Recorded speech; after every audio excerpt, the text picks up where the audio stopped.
Si vous êtes nouveau sur ma chaîne YouTube, abonnez-vous pour rien rater sur les news. Merci beaucoup.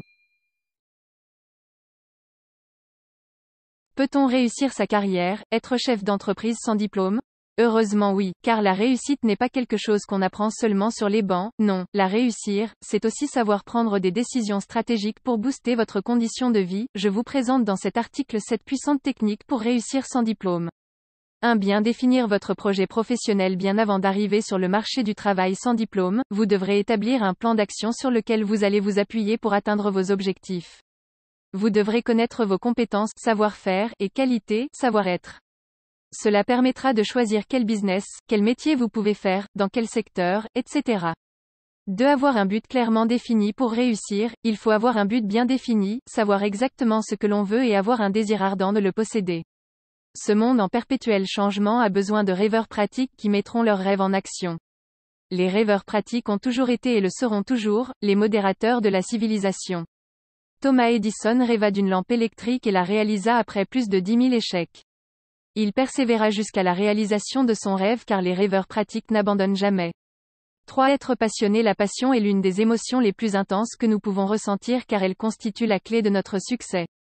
Laetitia Hallyday a mis fin à ses études dès le lycée pour se consacrer à son père malade, et s'est ensuite lancée dans le mannequinat, sa passion, avant de rencontrer Johnny.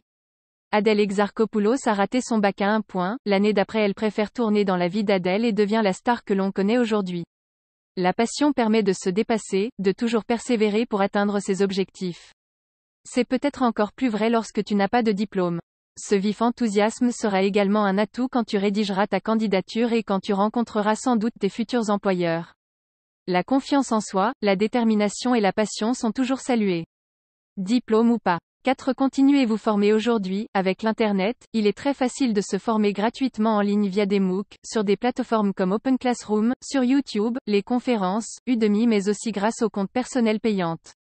L'apprentissage est important pour former ton esprit d'analyse, ta capacité de réflexion et te permettre de monter en compétences. Steve Jobs, autodidacte, est devenu cofondateur et patron visionnaire d'Apple. C'est lui qui a introduit l'ordinateur dans les foyers, en rendant les machines plus intuitives. Juste te dire que tu es aussi capable de réaliser ton rêve. 5. Acceptez l'échec et apprenez à rebondir. Un échec peut être difficile à accepter. Votre manque de diplôme peut vous fermer certaines portes, notamment l'accès à certaines grandes écoles ou formations. Trouvez d'autres biais pour faire ce que vous avez envie de faire et ne restez pas sur cet échec. Vous avez perdu une bataille mais pas la guerre. 6. Savoir se créer et saisir les opportunités. Par manque de temps ou d'intérêt, on peut passer à côté des occasions qui peuvent changer le cours de notre carrière. Je vous invite donc à sauter sur toutes les occasions qui se présentent à vous, et qui est en harmonie avec votre désir ardent, qui est en harmonie votre être intérieur ou en harmonie avec ce que vous recherchez réellement. Vous finirez par trouver celle qui vous convient. 7. Faire travailler votre argent. Cette technique est la plus importante, elle consiste à augmenter vos sources de revenus.